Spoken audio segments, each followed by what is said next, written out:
Seated. You may be seated, everyone. Yes, thank you, Shayna, and Rabbi Rich, and everyone. Isn't it neat to see 14 or 15 of you up here involved in the Torah service today? It's just beautiful. I love it. So that's the way it's supposed to be. We're all participate together.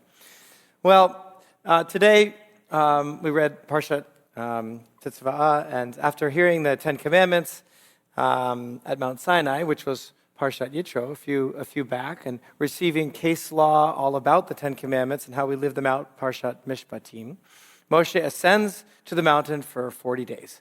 And last week in Parshat Terumah, God instructed Moshe to build a Mishkan, a holy dwelling for God on earth. And this Mikdash, also called the Mishkan, the tabernacle, later became the Great Jerusalem Temple. Tetzaveh continues with detailed instructions for the Mishkan, the sacred garments for the high priest. Last week, if you were here last week, we asked the question why the Mishkan was so important that it merited 7 detailed chapters of instructions for its building. An early rabbinic tradition teaches that Moshe didn't ascend into a cloud at Sinai. Instead, heaven bent down and touched the mountain. God showed him the heavenly Mishkan and said, "Build what you see in heaven here on earth, and then I will come and dwell with you." And though the temple remains destroyed and the Dome of the Rock stands on the Temple Mount, our sages teach that the commandment to build the Mishkan still applies today.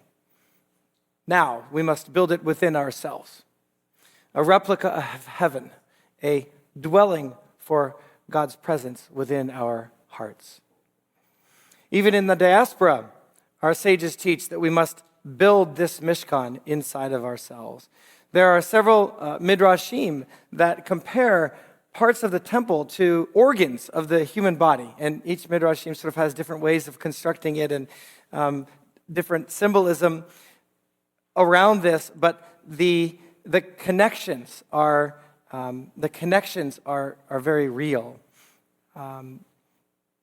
Last week we explored one connection that likens the Mishkan to a human face, if you remember. Rav Shaul, Paul, writes in 1 Corinthians 3:16, "Don't you know that you are God's temple and that the Ruach Elohim dwells inside of you?" And I wonder if rabbinic tradition was inspired by Rav Shaul, by Paul. The message is clear. Our bodies are meant to be holy dwelling places for God's presence, reflecting the kingdom of heaven in the world. So what I want to do today is walk through the temple courts and explore how to build a holy dwelling within our hearts. I do have a slide, 2 slides for us today, just to be able to see some things. So here are just some images I was able to find of the different temples. At the top is Herod's temple, the second temple in the 1st century. Of course, this is just a replica, a small replica that was, and so it's much more dramatic, I would imagine, in person. And then at the bottom left is a drawing of the wilderness Mishkan. And then at the right is like a glimpse into the inside of the wilderness Mishkan. And then in the middle there is that's actually from the Temple Institute, so that is like a recreation of the 2 cherubim on top of the ark, which I believe if there were to be a temple, the idea is that would be used. So more than a recreation, it's trying to build it.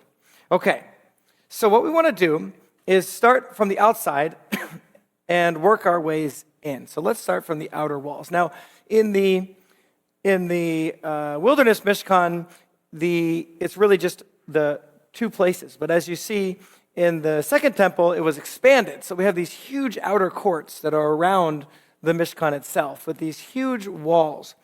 And the western wall, where we go to pray at the Temple Mount, is believed to be part of the outer retaining wall of the second temple. And that's why, we go there and pray, because it's as close as we can get.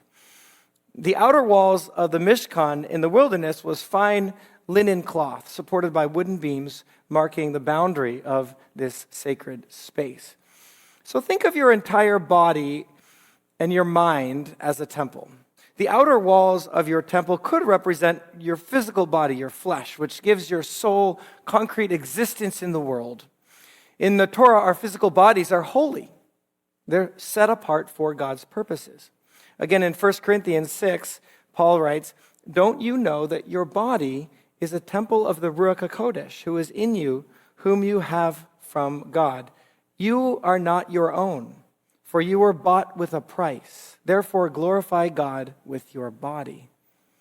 In Torah and in Jewish thought, our bodies are good. Our bodies are valuable. They're holy. They're set apart for God's purposes. And Jewish life is about having inviting God's holiness into daily lives. It's about setting us apart for Him. So our blessings, all of our blessings begin, "Blessed are you, Lord our God, ruler of the universe, who has kiddishanu b'mitzvotav," who sanctifies us with His commandments. And kiddishanu doesn't imply salvation by commandments, or it's just not that discussion at all. It's rather that God adds holiness or sets us apart for Himself through these commandments, through His instructions, through His life. The mitzvot are actions that we do that set us apart in the world, showing that we belong to God, showing to ourselves and to the rest of the world. For example, Friday night we gather with our families for Shabbat prayers, bringing holiness into the home. While the rest of the world keeps going, we pause. Just as God ceased from creating to celebrating Shabbat, we stop working and producing and buying and fixing, and instead we step into God's Shabbat because we belong to Him. The prayers we sing on Friday night connect to the temple, making the Shabbat table today a Mishkan in and of itself. The Shabbat table is considered our altar. Keeping kosher is about bringing holiness into your lives. When Adam and Eve ate what was forbidden, God's presence lifted, and they made themselves their own gods. The dietary laws in the Torah give us a daily opportunity to reverse this, declaring, "God, you are in charge of what I put in my body, because you are in charge of everything in my life, even what I eat." And it creates this whole structure where we can reverse Adam and Chava, and as a people. That's what the kosher laws are really about. We wear tzitzit as a constant reminder to keep our hearts and our bodies and our minds focused on God. The laws of nidah and marital purity. Think of fasting on Yom Kippur. The prayers before we eat, the prayers after we eat. These all reinforce that we are a holy people with holy bodies. Everything we do is holy. We need a blessing for everything. There is even a prayer that we say after using the bathroom, because using the bathroom is holy. Torah tells us not to cut or to mark our bodies, because we're to be set apart for the Lord, holy for the Lord. And the truth is, our bodies are not our own to do with as we please. It's contrary to our society today. Strengthening the outer walls of our temple begins with recognizing that our bodies and our minds and our emotions are created for a holy purpose. And this is how we begin to build a Mishkan within our hearts. Okay, let's move on to outer courts. The outer courts were a place for gathering. In temple times, they became a bustling marketplace filled with vendors and selling food and souvenirs and meeting places. We know that the early Messianic Jewish community at 5 to 10,000 in the book of Acts, they would meet in the outer courts, and that's where they would gather. That's probably where Acts 2 happened. Now, this is likely where Yeshua overturned the tables, declaring, "It is written, my house should be called a house of prayer, but you are making it a den of robbers." Instead of being set apart for God's purposes, the outer courts were used for personal gain, extorting and cheating the vulnerable. As we build our own inner mini Mishkan, our outer courts can be either used to honor God and those that He's placed into our lives, or they could become corrupt, where we see others as means to serve our own interests. The Torah calls us to bring holiness into our relationships. Leviticus 19, "Do not take revenge or bear a grudge, but love your neighbor as yourself. I am the Lord." Isaiah 1, "Learn to do good, to seek justice. Relieve the oppressed, defend the orphan, plead for the widow." Micah 6, "What does Adonai require of you? To act justly, to love mercy, to walk humbly with your God." John 13, love one another as I have loved you. By this all will know that you are my disciples. Ephesians 4, walk in a manner worthy of your calling, with humility, with gentleness, patience, bearing with one another in love and keeping unity in the Spirit. In our Havruta project that we're doing now, we're studying Musar, instruction in this kind of character. We work with a partner to work on traits like humility and compassion and generosity, to grow in holiness, love, service. This is essential work in our lives and in our community, lest we turn our outer courts into a den of thieves.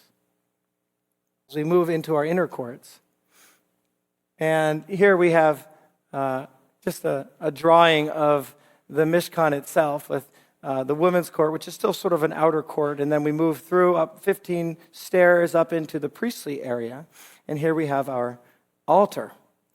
So let's talk about the altar. The great altar where sacrifices were made. In Hebrew, they're called korbanot, which means to draw near. The sin offerings require taking ownership for our actions before God.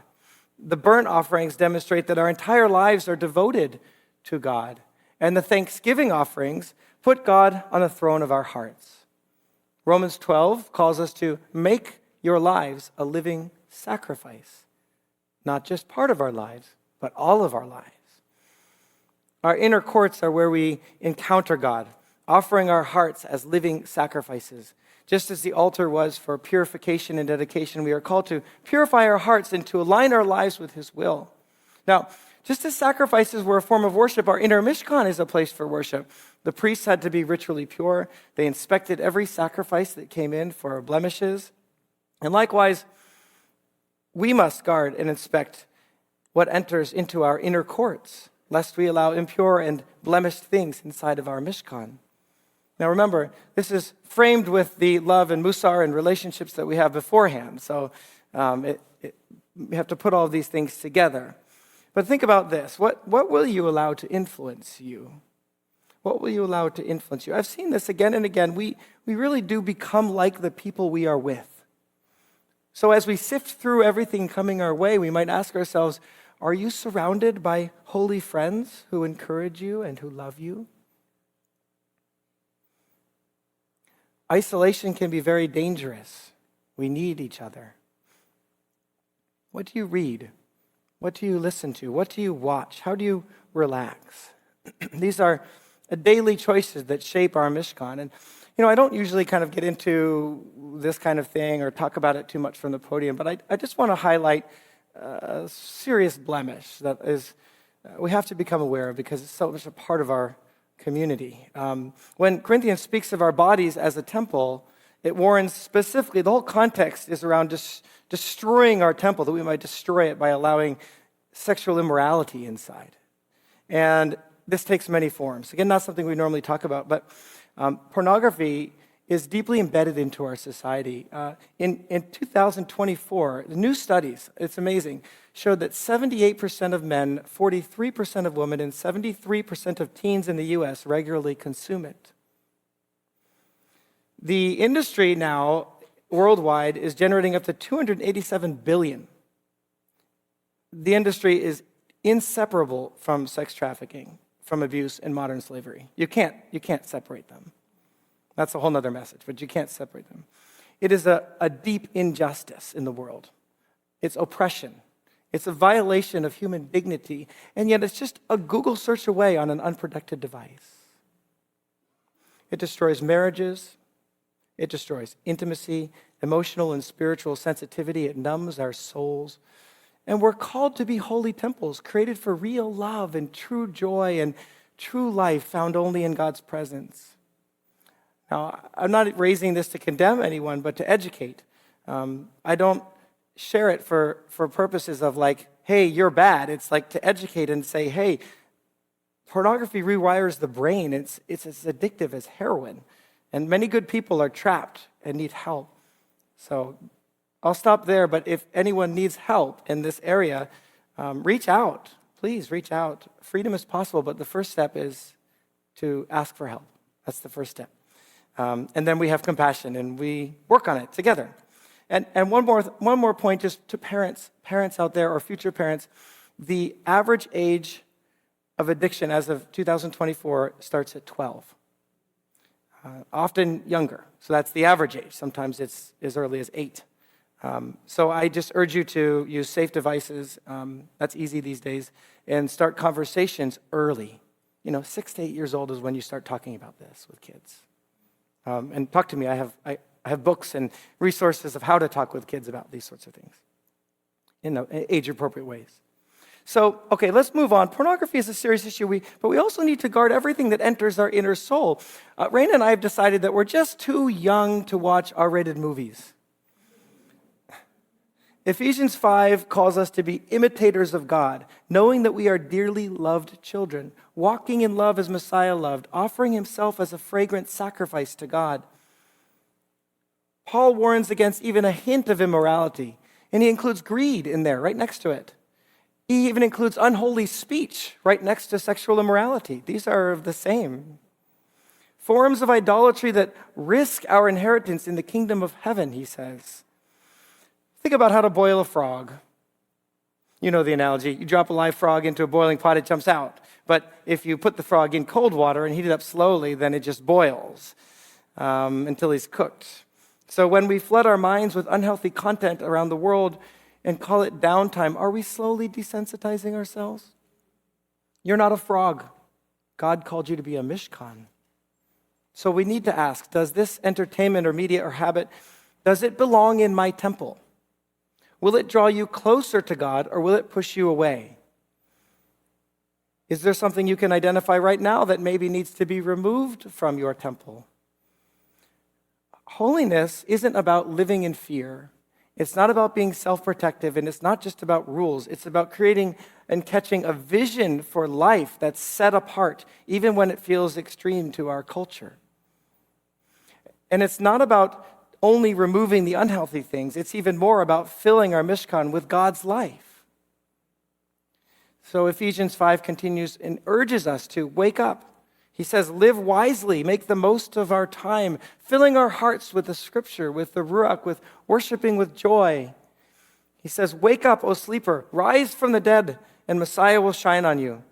Make the most of your time because days are evil. Be filled with the Ruach, speaking to one another in psalms and in hymns and in spiritual songs, singing and making music in your heart to the Lord, always giving thanks to God the Father and everything in the name of the Lord Yeshua the Messiah. That's beautiful. So let us edify one another, build one another up in the Lord, and dedicate our altar to him. Let's continue on in our temple. As we move past the altar and we move up the stairs, we're ready to enter the Olam. It's the foyer to the holy place. This is a beautiful, joy-filled room that in the Second Temple times was lined with gold chains hanging from the ceiling, hanging vessels, and stunning decorations. The young priests, we hear, would climb these chains to peek over at the work being done in the deeper courts within the temple. Our prayer service, the time of singing psalms and praise and thanksgiving called Pezukei de Zimra, is crafted after this room. Each psalm is like a gold link in the chains hanging in the Olam. When we give ourselves fully to God, he creates a beautiful, sacred place of praise and joy, an Olam inside of our hearts. Here is where we realize the value of praise and thanksgiving to God. Giving praise and expressing gratitude is a secret to joy. It can dissolve depression. It can heal a wounded heart. It can bring life if you can step out and praise, really praise. As Psalm 100 says, shout for joy to Adonai, all the earth. Worship Adonai with gladness. Come before him with joyful songs and enter his gates with thanksgiving and his courts with praise, and give thanks to him and bless his name. We move forward into the holy place. In Jerusalem, the walls were 9 feet thick, and here we find the incense altar, the menorah, the showbread table, and beyond the huge parochet curtain lies the Holy of Holies. So now we're deep inside our inner Mishkan. The golden menorah weighed 80 pounds and stood 5 feet tall. It was relit every night, symbolizing God's eternal presence so that it would burn all the time continuously. In the Midrashim, comparing the temple to our body, the menorah represents our eyes. our ability to perceive God's revelation and wisdom, to hear his voice and to feel his presence. So what happens if we neglect to relight our menorah every day? We lose our spiritual sight, our ability to sense God guiding and speaking to us from within, and he will feel distant and less relevant in our lives. That's why we study the Bible. That's why we pray. That's why we spend time listening to God every morning. And first thing I suggest. And that's why we gather for Shabbat and holy days and do the things we do, prioritizing being together with one another in community to relight our inner menorah. So look inside. How bright is your menorah burning?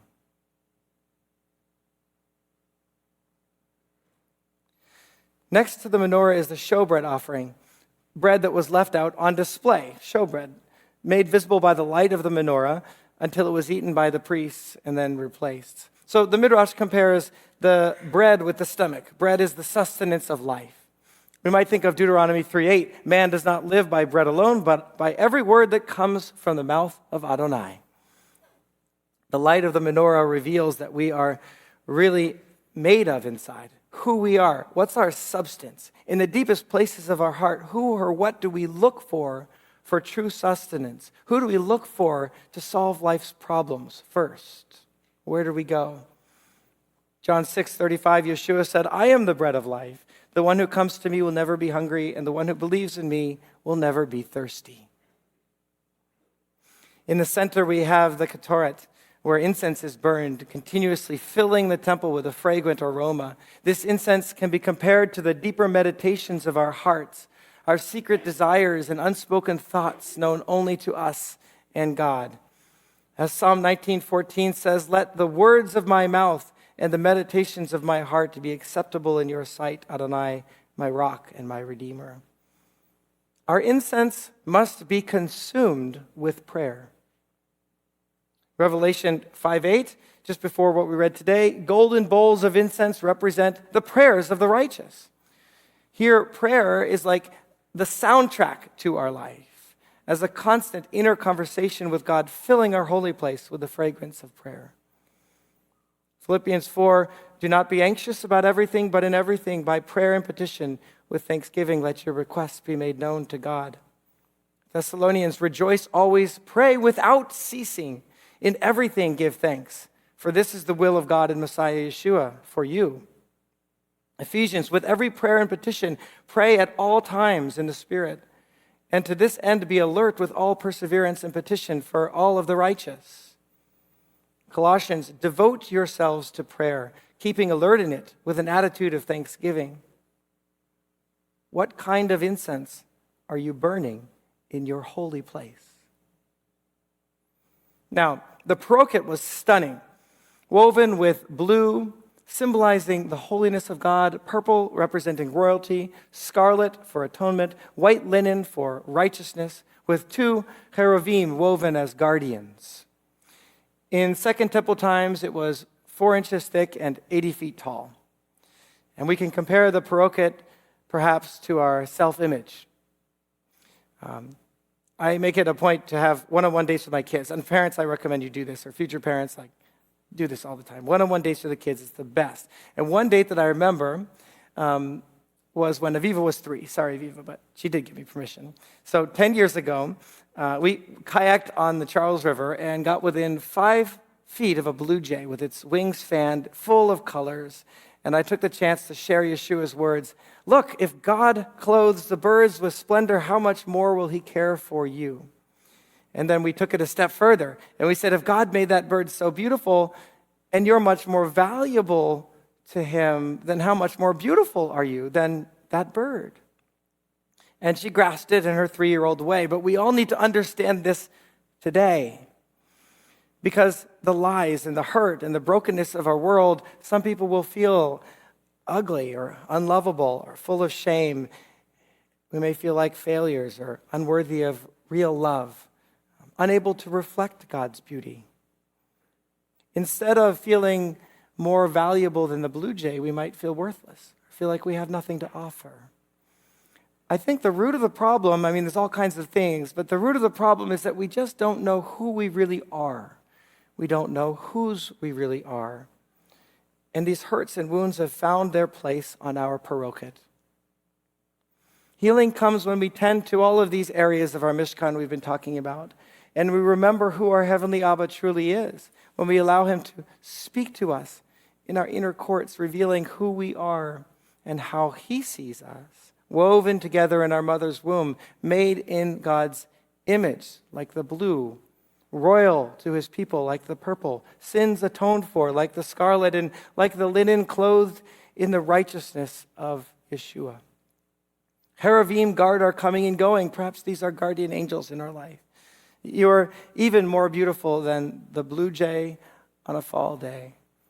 So the next time that you look in the mirror, remember that your body is a temple, a reflection of God's image, created to share his glory with all of creation. Now at last we step through the parokhet into the holy place, the Kadosh Kedoshim, the Holy of Holies. Inside, gold lines the walls and the floor. At the center stands the Ark of the Covenant, guarded by 2 golden cheruvim. And within it, a golden box holds 2 tablets with the 10 Commandments, God's words. Beside it, a jar of manna. Beside that, Aaron's budding rod, reminders of God's faithfulness to Israel. Here we encounter the presence of God. Now, the Midrash compares the Kadosh Kedoshim to the deepest parts of our heart, our innermost sanctuary of devotion and love. Is your inner Kadosh Kedoshim lined with gold? A secret sanctuary after God's own heart? A space set apart and prepared for him? Yeshua tells us, for where your treasure is, there will your heart be also. Is Torah at the very center of your heart, inside your ark? Are these words inscribed in your heart? Do you cherish the scriptures and his commandments and his life and his ways? And like the manna and Aaron's rod are reminders of God's work in Israel's life, is your heart a place where you cherish God's greatest works in your life above all of the other things you've done? Is your heart a secret place where you encounter Yeshua? That's what building a Mishkan is your heart is all about. Let Yeshua make you a sacred place. Let him make your heart sacred, paved with gold, his words at the center and filled with his presence. So to close, allow me to summarize our walk through the temple. Your outer walls, your body, life, and soul have a holy mission. Stay set apart for God. Let the Torah, commandments, and Messianic Jewish life shape your inner Mishkan. Your outer courts cultivate godly character and sacred friendships. Carry each other's burdens and uplift and encourage one another. Your altar, remove idols. Dedicate your life to fully live after God and Yeshua and his ways for you. Put him first above all other things. Your olam, fill your heart and your mind and your words with praise and thanksgiving. Your menorah, light your menorah every day and invite the presence of the Lord inside. Your showbread, rely on Yeshua, the bread of life, as your true sustenance. Your incense offering, let prayer be the fragrance of your life, permeating everything. Your parokhet, see yourself through God's eyes. And then enter your Holy of Holies. Let God make your heart his dwelling, his Mishkan. Shabbat Shalom, everybody.